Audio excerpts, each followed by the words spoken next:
Hi friends. இப்போ பார்த்தீங்கன்னா India வந்து இங்கிலாந்துல வெற்றிகரமா தோத்துட்டு ஜிம்பாப்வே போயிருக்காங்க. ஜிம்பாப்வேல வந்து T20 மட்டும்தான் ஆடுறாங்க. 3 T20. அது வந்து பவுலிங் நியூ அந்த மாதிரி நியூ பவுலிங் செட்டப்போட போயிருக்காங்க. பேட்ஸ்மேன்ஸ் பார்த்தீங்கன்னா T20ல அயர்லாந்து இங்கிலாந்துல ஆடின அதே பேட்ஸ்மேன்ஸ் தான். சாம்சன் இல்ல, அதுக்கு பதிலாக பிரப் சிம்ரனும் ரிங்கு சிங்கும் உள்ள இருந்திருக்காரு அக்ஷர் பட்டேலுக்கு பதிலா. அந்த 2 சேஞ்ச் தான் எனக்கு தெரிஞ்சு பேட்டிங் அந்த இதுல இருக்கு. அதுல அந்த 15 பேர்ல சொல்லுங்க, நீங்க என்ன எதிர்பார்க்கறீங்க? யாரு 11ல இருப்பா, யாரு இருக்க மாட்டா, என்ன ஃபர்ஸ்ட் சேஞ்சஸ் நடக்கும்? ஃபர்ஸ்ட் ஹராரே ஸ்டேடியம் நடக்குது, நீங்க சொல்லிட்டீங்க. நான் ஃபர்ஸ்ட் பிச்சில் ம். இருந்து போவோம். அதுக்கு ஏத்த மாதிரி அவங்க சரி, எப்படி ஓகே. போவாங்க பிளேயிங் லெவன் ம், ம், பார்ப்போம். ம். மொத்தம் 63 மேட்ச் ஆடுறவங்க T20. பேட்டிங் ஆ. ஃபர்ஸ்ட் 34 ஜெயிச்சிருக்காங்க. பேட்டிங் செகண்ட் 29 ஜெயிச்சிருக்காங்க. அப்போ என்னன்னு உங்களுக்கு தெரியும். பேட்டிங் ம். ஃபர்ஸ்ட் அதிக விக்டரி. ஆனா ஆவரேஜ் கிட்டத்தட்ட first equal. Batting first innings score வந்து 158ன்னு சொல்றாங்க. பட் இவங்க ஹையஸ்ட் ஸ்கோர் வந்து நமீபியா வந்து 241 அடிச்சிருக்காங்க. நமீபியாவே 241 ரன் அடிச்சிருக்காங்க இங்க. அந்த ட்ரெண்ட் எப்படின்னு நமக்கு தெரியல, எப்ப நடந்த மேட்ச் தெரியல. பட் ரீசெண்ட் ட்ரெண்ட்ல இப்படி அடிச்சிருக்காங்க இந்த மாதிரி போட்டிருக்கு. நமீபியா யார் கூட ஆடினாங்க நமக்கு தெரியாது. போத் ஜிம்பாப்வே அண்ட் இந்தியா நல்ல ஈக்குவலி டஃப் ஆப்போனன்ட்ஸ் தான் தெரியல. பட் ஆவரேஜ் வின்னிங் ஸ்கோர் வந்து 158 அங்க. நம்ம ஆளுங்க இப்ப இருக்கிற நிலைமைக்கு 158 தான் அடிக்க முடியும். இதை வச்சு நான் வந்து பிளேயிங் லெவனுக்கு போவோம். நம்ம ஆளுங்க வந்து இந்த வாட்டி செஞ்சு சாம்சன் எடுத்துட்டு வரல, யாரையும் எடுத்துட்டு வரல. இதுக்கு நம்ம வந்து என்னது இதை இந்த வச்சு நான் என்ன பிளே சொல்றது. பேட்டிங் பேட்டிங் வந்து அப்படியே படிக்கிற வரைக்கும் ஃபர்ஸ்ட் 5 பேர் 6 பேர் படிக்கிற வரைக்கும் ஐயோ ஐயோ பேட்டிங் ஆஹா அப்படின்னு இருக்கும். பவுலிங் மீதி இருக்கிற 4 பேர் படிச்சா டேய் போடான்னு அனுப்பிச்சு வச்சிருவாங்க நம்மள. அதான் பயமா இருக்கு எனக்கு. என்ன அதான் பண்றது? அதான். இல்ல, இப்போ உனக்கு ஜிம்பாப்வேல பார்த்தனா ஸ்பின் எல்லாம் பெருசா தேவைப்படாது. அதனாலதான் அவங்க இந்த அதான் பிரைமரி ஸ்பின் ஸ்பின்னர் தேவைப்படாது. இல்லாம ஹர்ஷ் துபே மாதிரி ஸ்பின்னரு எடுத்துட்டு போயிருக்காங்க. இப்போ வருண் சக்கரவர்த்திக்கு வர இன்ஜுரினால ரவி பிஷ்ணா எடுத்துட்டு போயிருக்காங்க. வருண் சக்கரவர்த்தி எந்த வரைக்காச்சும் வருண் சக்கரவர்த்தி போடுவாருன்னு ஒரு நம்பிக்கை இருந்தது. இப்ப ரவி பிஷ்ணாயும் ஹர்ஷ் துபேயும் தான் அதை பாத்துக்கணும். அதாவது பாடி ஸ்ட்ராங் பேஸ்மெண்ட் வீக்குன்ற மாதிரி பேட்டிங் ஸ்ட்ராங் பவுலிங் வீக்குன்ற மாதிரி தான் நம்ம போறோம். ஒன்னும் சொல்றதுக்கு இல்ல. பிளேயிங் லெவன் சொல்றேன், நீங்க அதை ஒத்துப்பீங்களா மாட்டீங்களான்னு சொல்லுங்க. அதான் வைபவ் ஓப்பனிங்ல இருந்து சூரியவன்சி, போவோம். அபிஷேக் சர்மா ஓப்பனிங். அதான் பிக்ஸ். அவங்க பிரப்சிம்ரன் நானா வைக்க மாட்டாங்க ஸ்டார்டிங்லே. வைபவ் அதான். Sooryavanshi, Abhishek Sharma opening. One down வந்து இஷான் கிஷன் வந்துருவாரு. இஷான் கிஷனுக்கு அடுத்து ஸ்ரேயஸ் ஐயர். ஸ்ரேயஸ் ஐயருக்கு அடுத்து ரிங்கு சிங். ரிங்கு சிங்க்கு அப்புறம் சிவம் தூபே. சிவம் தூபேக்கு அப்புறம் தான் திலக் வர்மா அவங்க ஆட வைக்கிறாங்க ஆக்சுவலா இந்த பாஸ்ட் சீரீஸ்ல. ஸோ நான் வந்து எப்படி சொல்றேன்னா, அபிஷேக் சர்மா, அஹ், வைபவ் சூரியவன்சி, இஷான் கிஷன், ஸ்ரேயஸ் ஐயர், திலக் வர்மா, ரிங்கு சிங், சிவம் தூபே. 7 பேர். அவங்க கண்டிப்பா 7 பேட்ஸ்மேனோட 7 பியூர் பேட்ஸ்மேனோட போவாங்க. சிவம் தூபே ஒரு பேட்டிங் ஆல்ரவுண்டர் வச்சுக்கலாம். இவரு எனக்கு எனக்கு என்னமோ எனக்கு தெரிஞ்சு கண்டிப்பா ஹர்ஷ் துபே ஆடிடுவாங்கன்னு தோணுது. அவர் ஓரளவுக்கு பேட்டிங்கும் ஆடுவாருன்ற மாதிரி தான் பார்த்தோம். பேட்டிங் ஆடக்கூடிய பிளேயர் பிளஸ் ஸ்பின்னும் போடுறாரு நல்லா. ஹர்ஷ் துபே ஆடிடுவாங்க. அடுத்து மயங்க் யாதவ் ஸ்ட்ரெயிட்டவே வந்துடுவாரு. பேஸ் அந்த பேஸ் டெக் அடிக்கிறதுக்காக மயங்க் யாதவ் ஸ்ட்ரெயிட்டவே வந்துடுவாரு. அண்டு நம்ம பிரின்ஸ் யாதவ் வந்துடுவாரு. நீங்க என்ன சொல்றீங்க? பிரின்ஸ் யாதவ், மயங்க் யாதவ், ஹர்ஷ் துபே, சிவம் துபே. 4 பவுலர் தான் அப்படின்னா வச்சிருக்க. இன்னொரு பவுலர் ஆடணும். 10 இன்னொரு பேர் தான் சொல்லியிருக்க. பவுலர்னா நீங்க வந்து யார உட்கார வைப்பீங்க எனக்கு சொல்லுங்க. பேட்டிங்ல இருந்து திலக் வர்மா தான் உட்கார இல்ல வைக்கணும். இல்ல ஆட் இல்லடா, அண்ட் அவுட். மொத்தமே 10 பேர் தானே சொல்லியிருக்க. ஓ, சிவம் இன்னும் 10 துபையோட பேர். ஆமா, சிவம் துபே 7 சொன்னியா? அதுக்கப்புறம் ஹர்ஷ் துபே, பிரின்ஸ் யாதவ், மயங்க் யாதவ் 10 பேர் தானே வந்திருக்கு. இன்னொன்னு யாரு? ஓகே. அப்ப சாரி. அப்போ யஷ் தாக்கூருக்கும் அசோக் சர்மாவுக்கும் நடுவுல எனக்கு டவுட்டா இருக்கு. அசோக் சர்மா வந்து இந்த ஐபிஎல்ல வந்து அதிக கேம் டைம் வச்சிருந்தாரு யாஷ் தாக்கூரோட. ஆக்சுவலா சொல்லணும்னா எனக்கு தெரிஞ்சு அவங்க அசோக் சர்மா ஆடிடுவாங்கன்னு தோணுது அப்போ யாஷ் தாக்கூருக்கு பதிலா. இல்ல, எனக்கு என்ன தோணுதுன்னா ரிங்கு சிங் ஸ்லாஷ் திலக் வர்மா 2 பேர்ல ஒருத்தங்க தான் ஆடுவாங்கன்னு எனக்கு தோணுது. ஹர்ஷ் துபேயும் ஆடிடுவாங்க, ரவி பிஷ்ணாயும் ஆடிடுவாங்க. ஏன்னா ஹர்ஷ் துபே உனக்கு பேட்டு சுத்துவாரு கொஞ்சம். அதே மாதிரி எனக்கு மயங்க் யாதவ் ஸ்லாஷ் யாஸ் இது ஸ்லாஷ் தான் இவரு அசோக் சர்மா. 2 பேர்ல ஒரு ஆள் தான் ஆடுவாங்க. ஏன்னா யாஷ் ஃபீல்டு தாக்கூர் தான் ஸ்குவாட். இந்தியா ஏக்கு யாஷ் தாக்கூர் தான் ஆடிட்டு இருக்காரு. அதனால அவரும் பிரின்ஸ் யாதவும் கன்ஃபார்மா 11ல இருப்பாங்கன்னு எனக்கு தோணுது. இந்த 11th ஸ்பாட் தான் எனக்கு தெரிஞ்சு இது S Thakur slash S Thakur கண்டிப்பா இருப்பாரு. அசோக் சர்மா ஸ்லாஷ் இவரு இன்னொருத்தர் இவரு மயங்க் யாதவ். 2 பேர்ல ஒரு ஆள் தான் ஆடுவாங்க. 2 பேருமே ஒரு மாதிரி 145 மேல கிளிக் பண்ணி போடுற bowlers, hit the tech bowlers. So 2 பேரும் ஒரே மாதிரி பவுலர்ஸ். 2 பேர்ல ஒரு ஆள் தான் ஆடுவாங்க. அதே மாதிரி ஸ்பின்னர்னு ஒரு 2 பேர் வச்சுப்பாங்க எனக்கு தெரிஞ்சு. ஏன்னா உனக்கு 5 பவுலிங் ஆப்ஷனோட தான் போனா வேலைக்கே ஆகாது. கூட ஒரு பவுலிங் ஆப்ஷன் வேணும். இல்லாட்டி ரவி எப்படி பிஷ்னாய்க்கு பதிலா நான் போடுறது? சூர்யா சூர்யான்ஷ் ஹெக்டே கூட ஆடுவேன். கரெக்ட். அவர் சூர்யான் பேட்டிங் ஷெட்டியும் பவுலிங் போடக்கூடிய ஒருத்தர் தான். ஆனா அவங்க எனக்கு தெரிஞ்சு எப்படி சொல்றது, பிஷ்னாய் ஆட மாட்டாங்கன்னு தான் தோணுது. ஒரு ஸ்பின்னரோட தான் போவாங்கன்னு நினைக்கிறேன். அப்படி நீங்க இல்ல சொல்ற அதான் மாதிரி ஹர்ஷ் தூபே ஆடுவாங்களா, பிஷ்னாய் ஆடுவாங்களா அப்படி வேணா நீங்க சொல்லலாமே தவிர, எனக்கு தெரிஞ்சு பிஷ்னாய் ஹர்ஷ் தூபே 2 பேரும் ஆட மாட்டாங்க. அதான் அது அப்படி 2 பேர்ல ஒண்ணானா கூட எனக்கு திலக் வர்மா ரிங்கு சிங்கையும் சேர்த்து வச்சு ஆடுவாங்கன்னு எனக்கு தோணல. திலக் வர்மானா ரிங்கு சிங் கஷ்டம் தான், ரிங்கு சிங் ஆனா திலக் வர்மா கஷ்டம் தான். அவங்க ஏன் அப்படி ஒரு நம்பர் 6 பேட்ஸ்மேன், நம்பர் 5 பேட்ஸ்மேனா பாக்குறாங்கன்னு எனக்கு தெரியல. அவர் அவர் வைஸ் டாப் கேப்டனுங்க. ஆர்டர்ல இறக்கி அவர் ஆடணும். இது என்ன இவங்க இருக்கிற எல்லா கிரிக்கெட் அனலிஸ்ட், எல்லா கிரிக்கெட் பேசுறவங்க எல்லாருமே சொல்றாங்க அதத்தான். இவங்களுக்கு ஏன் அந்த அறிவு வரமாட்டேங்குதுன்னு தெரியல. திலக் வர்மா நம்பர் 3ல எவ்வளவு நல்லா பெர்ஃபார்ம் பண்ணியிருக்காரு. பண்ணலன்னு நம்ம சொல்ல முடியாது. ஒரு மேட்ச் அன்னைக்கு பாகிஸ்தான் அகைன்ஸ்ட் தான் அந்த ஸ்பாட்ல அவர் வந்து அடிச்சு ஜெயிச்சு கொடுத்துட்டாருன்றதுக்காக நம்ம அவர் அதுலயே ஆட வைக்க முடியாது. அவருடைய பெஸ்ட் ஸ்பாட் நம்பர் 3னா அதுலதான் ஆட வைக்கணும். இப்ப பாருங்க, உங்களுக்கு நீங்க சொல்றீங்க ரிங்கு சிங்கா திலக் வர்மாவான்னு நீங்க சொல்றீங்க. நியாயப்படி it should have been Ishan Kishan or Tilak Varma. நீங்க இப்ப இஷான் கிஷன் உட்கார வச்சீங்கன்னா விக்கெட் கீப்பர் கிடையாது, பிரப்சிமரன் ஆடி ஆகும். இது எந்த மைண்ட்ல இவங்க எடுத்துட்டு போயிருக்காங்கன்னே எனக்கு புரியல. சஞ்சு சாம்சன் எடுத்துட்டு போல. பிரப்சிமரனுக்கு வந்து எப்படி சொல்றது, இதுதான் டெபியூன்னு நினைக்கிறேன்ல. பிரப்சிமர் ஆடினார்னா இதுதான் அவருக்கு இந்தியா டெபியூ. அவருக்கு தான் இந்தியா டெபியூ. ஆமா, ஆனா அவருமே அவர் டிசர்விங் தான். அவர் அவ்வளவு ரன் அடிச்சுதான் வந்திருக்காரு. அவரு பெருசா டிசர்விங்னு சொல்லுங்க. ஒரு எக்ஸ்பீரியன்ஸ்டு கீப்பிங்ன்றது வந்து ஒரு நம்ம இஷான் கிஷன் கீப்பிங்கே நம்மளால அக்செப்ட் பண்ண முடியல. சம்டைம்ஸ் அவர் விடுறாரு. கேஎல் ராகுல் கீப்பிங்கே அத்தனை லெக் பைஸ் விட்டாரு ஓடிஐ சீரீஸ்லாம். ஸோ நமக்கு அவங்களுடைய கீப்பிங்கே அந்த ஸ்டாண்டர்ட் இல்லைங்கிறப்போ, உங்களுக்கு சஞ்சு சாம்சன் மாதிரி ஒரு பிளேயர் இங்க T20 ஆடலாமே. நீங்க ஏன் அவரை இங்க ரெஸ்ட் பண்றீங்க? ஃபார்முக்கு வந்தாருன்னா நல்லா ஜிம்பாவே அடிச்சு என்ன மைண்ட்ல இந்த இந்த 15 அவங்க எந்த மைண்ட்ல எடுத்தாங்கன்னு எனக்கு புரியல. பவுலிங்கு ப்ராப்பரா இல்ல. Best time to test the fitness of Shami, Bhuvneshwar Kumar, Siraj இவங்க எல்லாம் ஆட வைக்கிறதுக்கு ஐடியல் டைம். உங்களுக்கு இந்த மேட்ச் தோத்தாலும் ஒண்ணு இல்லன்னு ஆயி போச்சு. இது இவ்வளவு தோத்துட்டீங்க, யாரும் கிட்ட போறது இல்ல. இங்கிலாந்து கிட்டே உன்னை யாரும் ஜிம்பாப்வேட்ட தோத்தா, இந்த டீம் வச்சு தோத்தா உன்னை யாரும் எதுவும் ஒண்ணு ஃபுல்லி ரீவேம்பா எடுத்துட்டு போ, இல்ல நல்ல ஒரு டீசென்டான மிக்ஸ்டு சைடா எடுத்துட்டு போவோம். வச்சா குடுமி ஒரே எப்படி சொல்றது, ஒரு மாதிரி நசனசன்னு இருக்கு. இந்த ஸ்குவாடு பாருங்க, உங்களுக்கு சொல்லவே வரல. இங்கிலாந்துக்கு எடுத்துட்டு போன ஸ்குவாடு கூட நம்மளால ப்ராப்பரா ஓகே இந்த டீம் பேலன்ஸ்டா இருக்குப்பா அப்படின்ற மாதிரி இருக்கு. இங்க நீங்க யாரை எங்க எடுத்துட்டு சொருகினாலும் ஐயோ இவர் ஆட வைக்கலன்னா கஷ்டமா போயிடுமே, அவர் ஆட வைக்கலன்னா கஷ்டமா போயிடுமேன்ற மாதிரி டீமா தான் இருக்கு. பவுலிங் கண்டிப்பா சொதப்பல் தான். நீங்க நான் சொன்னேன் 241 அடிச்சாங்க நமீபியான்னு, ஜிம்பாப்வே அடிக்கிறதுக்கும் வாய்ப்பு இருக்கு. ஆமா, ஜிம்பாப்வேலாம் நீ கம்மியா எல்லாம் நினைக்க முடியாது. இப்பதான் பங்களாதேஷ பயங்கரமா ஓடிஐ சீரிஸ், டெஸ்ட் சீரிஸ் ஜெயிச்சுட்டு வராங்க. ஆனா T20ல கொஞ்சம் மோசமா தான் ஆடினாங்க. அது பாக்கணும் நம்ம. ஏன்னா T20 தான் நம்ம ஆட போறோம்.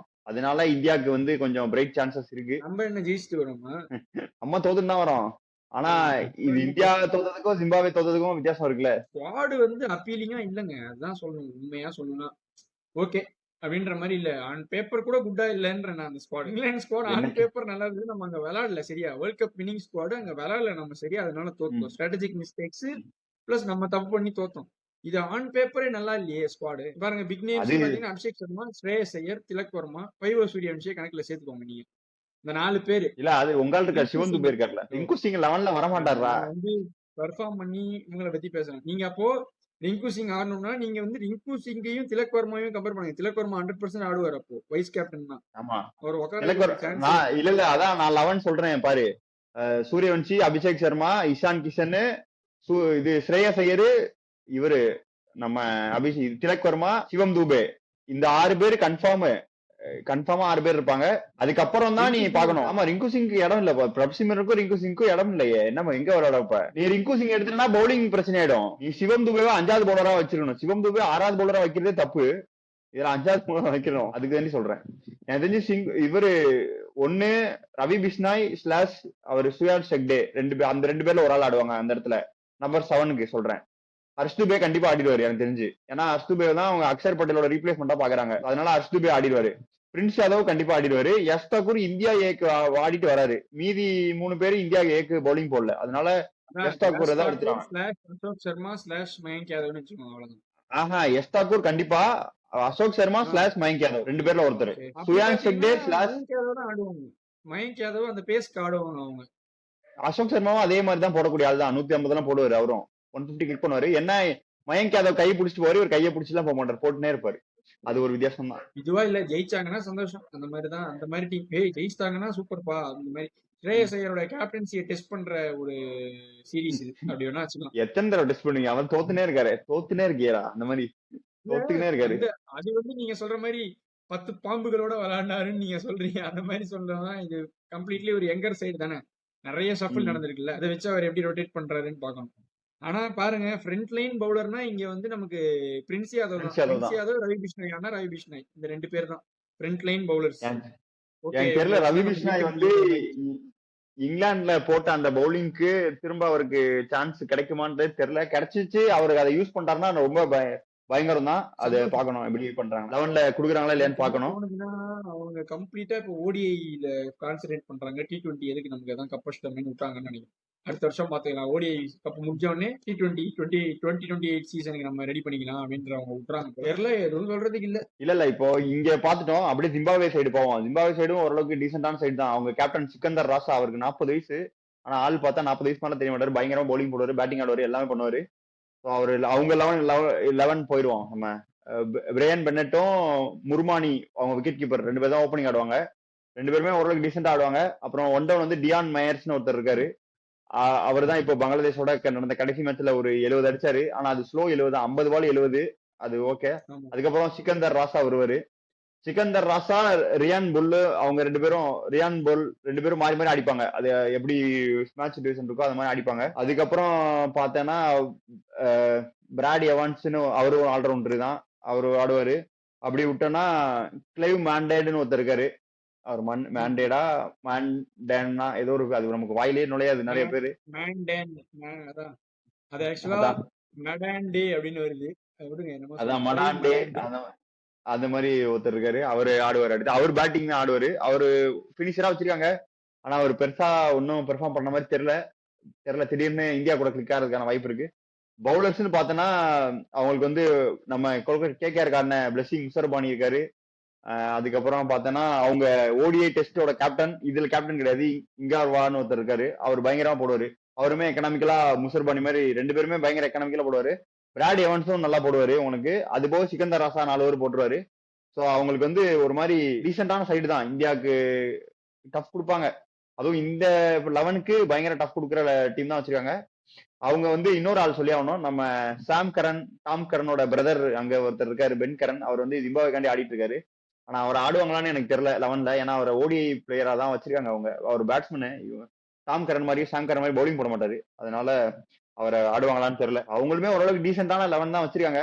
சரி, நம்ம பார்க்கணும் என்ன போகுது எப்படி இல்ல போகுதுன்ட்டு. அந்த பங்களாதேஷ் T20லயே வந்து அவங்க எத்தனை எல்லாருமே பவுலிங் போடக்கூடிய திறன் இருக்கிறவங்க தான் போல் இருக்கு.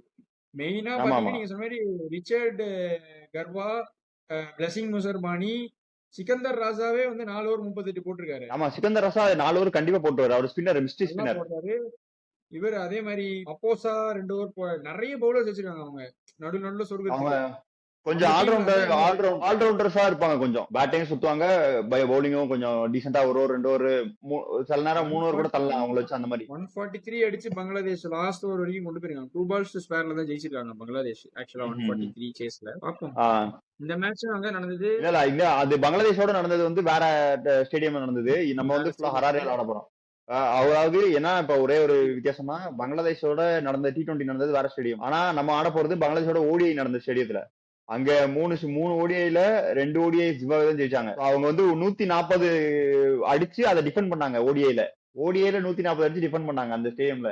இப்ப நம்ம ஆட போற ஸ்டேடியம்ல. வந்து கொஞ்சம் பவுலிங்க்கு ஏதுவான ஸ்டேடியமா தான் இருக்கும் இது. ஹெல்ப் இருக்கிறது தான். அதான் இப்போ நீ என்ன எதிர்பார்க்கற, இந்த சீரிஸ் இந்தியா எப்படி ஜெயிப்பாங்க? 3-0 ஜெயிப்பாங்களா, 2-1 ஜெயிப்பாங்களா, இல்ல திரும்ப ஒரு ஒயிட் வாஷ் இருக்கும்னு நினைக்கிறியா? ஒயிட் வாஷ் இருக்காது. India 2-1 India will win. எனக்கு தெரிஞ்சு ஐ எம் ரூட்டிங் ம். For India to win. இதுலயும் தோத்தா பயங்கரமான ஒரு எப்படி சொல்றது. ஆனா இதுல கோச் வந்து விவிஎஸ் லக்ஷ்மன். அதை சொல்ற மறந்துட்டீங்களே. இதுக்கு நம்ம ஆளு ஆ, கிடையாது. ஓ கம்பீர் லக்ஷ்மன் கிடையாதா? கோச் போறாரு. கம்பீர் ஐயா ஓ கிடையாது. அப்படியா? அதனால நம்ம ஏதாவது ஹோப் வச்சுக்கலாம். அப்பனா அப்பனா நான் தைரியமா சொல்லுவேன், இந்தியா 3-0 ஜெயிக்கிறதுக்கான வாய்ப்பு நிறைய இருக்குன்னு. விவிஎஸ் லக்ஷ்மன் கம்பீர் ஐயா கிடையாது இந்த வாட்டி. பாப்போம். அது ஏய் இல்லடா, கம்பீர் தான்டா ஹெட் கோச். பாருங்க லக்ஷ்மன் தான் கோச் பண்றாரு. அப்படியா? கிரிக் பஸ்ல இதுதான் போட்டிருக்கு, கம்பீர் தான் டிராவல் கோச்னு பண்ணிருக்காங்க போட்டிருக்காங்க. டீம் கூட. எதுல பண்றாருன்னு தெரியலையே. ஹெட் கோச்சா வர்றாரா இல்ல என்னன்னு தெரியல. ஆனா அந்த மாதிரி தான் சொல்லியிருந்தாங்க. VVS Lakshman to coach India versus Zimbabwe அந்த சீரிஸ் மட்டும்ன்ற மாதிரி. தெரியலையே அது ஏன் விவிஎஸ் லக்ஷ்மன் வராரு, அது வேற இடத்துல அது எங்கேயாவது ஆடினாங்கன்னா பரவாயில்ல, வேற இடத்துல எங்கேயும் ஆடலையே. அடுத்து 15ஆம் தேதி தான் இதுக்கப்புறம் உனக்கு விவிஎஸ் லக்ஷ்மன் ஸ்ரீலங்காவோட. ஆமா விவிஎஸ் லக்ஷ்மன் தான் ஹெட் கோச். அப்பனா கொஞ்சம் ஒரு கான்பிடென்ட்டா நம்ம நம்பி சொல்லலாம், இந்த 11 தான் இருக்கும், இந்த 11 இருக்காது. அப்ப கேட்டனா எனக்கு தெரிஞ்சு ரவி கிருஷ்ணா ஆடுறதுக்கான வாய்ப்பு நிறைய இருக்கு. ஏன்னா அவரு கம்பீர் மாதிரி நம்பர் 8ல பேட்டிங் வேணும்னு எதிர்பார்க்க மாட்டாரு. அதனால ரவி கிருஷ்ணா ஆடுறதுக்கு நிறைய வாய்ப்பு இருக்கு சூர்யான்ஷ் ஹெக்டேக்கு பதிலா. சோ நம்ம இன்னொரு 11 நான் சொல்றேன், இந்த 11 batting coach, Sunil Joshi bowling coach. Split coach method use பண்றாங்களாம். கம்பீரோடைய இதை குறைக்கிறாங்களாம். அவர் ஓடிஐல கான்சென்ட்ரேட் பண்ணுங்க கம்பீர் சார் அப்படின்னு சொல்லி T20க்கு விவிஎஸ் லக்ஷ்மன் போடுவாங்கன்ற மாதிரி பாக்குறாங்க. பாப்போம். அதான் இப்போ விவிஎஸ் லக்ஷ்மன் ஒரு கோச்சா இருந்து டீம் எடுக்கிறாரு அப்படின்னா நாளைக்கு என்ன 11 இருக்குன்றது நான் ஒரு இது சொல்றேன். அதேதான் சூரியவன்ஷி, அபிஷேக் சர்மா, இஷான் கிஷனு, ஸ்ரேயஸ் ஐயர், திலக் வர்மா, சிவம் துபே 6 பேர் வரைக்கும் ஓகே தான். 7வதா உனக்கு இவரு ஹர்ஷ் துபே ஆடிடுவாரு. நம்பர் 8ல வந்துட்டு ரவி கிருஷ்ணா ஆடிடுவாரு. பிரின்ஸ் யாதவ், எஸ் தாக்கூர், அந்த மயங்க் யாதவ் இல்லாட்டி அசோக் சர்மால 2 பேர்ல ஒரு ஆள். இதுதான் டீமா இருக்கும். சோ என்ன மாவு இருக்கோ அந்த மாவு தோசை ஊத்த முடியும். மாஸ்டர் நீங்க 5 ஸ்டார் ஹோட்டல் மாஸ்டர் கூப்பிட்டு வந்தாலும் சரி, இங்க லோக்கல்ல தோசை ஊத்துற ஆளை கூப்பிட்டு சரி, நீ என்ன மாவு கொடுக்குறியோ அதுலதான் தோசை சுட முடியும். ஒண்ணும் பண்றதுக்கு இல்ல. லக்ஷ்மன் சொல்றதுனால கொஞ்சம் தோசை டேஸ்டா வரும்னு நான் எதிர்பார்க்கிறேன். 3-0 இந்தியா ஜெயிப்பாங்கன்னு நம்புறேன் நானு. பாப்போம். நான் 2-1 சொல்றேன். ஜிம்பாப்வே ஒரு மேட்ச் கூட ஜெயிக்காம போக மாட்டாங்க. ஆனா ஸ்ரேயஸ் ஐயரோட ராசி எப்படி இருக்குன்னு நமக்கு தெரியுது. ஏன்னா அவர் வந்து தொடர்ந்து ஒரு சொல்லிடலாங்க, ஸ்ரேயஸ் ஐயர் டாஸ் ஜெயிச்சா மேட்ச் தோத்துருவாங்க, அவ்வளவுதான். அது வேணா சொல்லலாம். இது வரைக்கும் 7 மேட்ச் டாஸ் ஜெயிச்சிருக்காரு. இங்கிலாந்து சீரீஸ்லயும் அயர்லாந்து சீரீஸ்லயும் 7மே தோத்துட்டாங்க. 7 தோக்கல, ஒண்ணு வந்து மழை பெஞ்சு தடுத்துருச்சு தோல்விய. 6 தோத்துட்டாங்க. பாப்போம் எப்படி போகுதுன்ட்டு. இந்த சீரீஸ்ல வந்து இதுதான் நாங்க எதிர்பார்க்கிறோம். இது எப்படி போகுது என்ன ஏதுன்றது ஒவ்வொரு மேட்ச் முடிஞ்சோடனே நாங்க மேட்ச் ரிவ்யூல வந்து பேசுறோம்.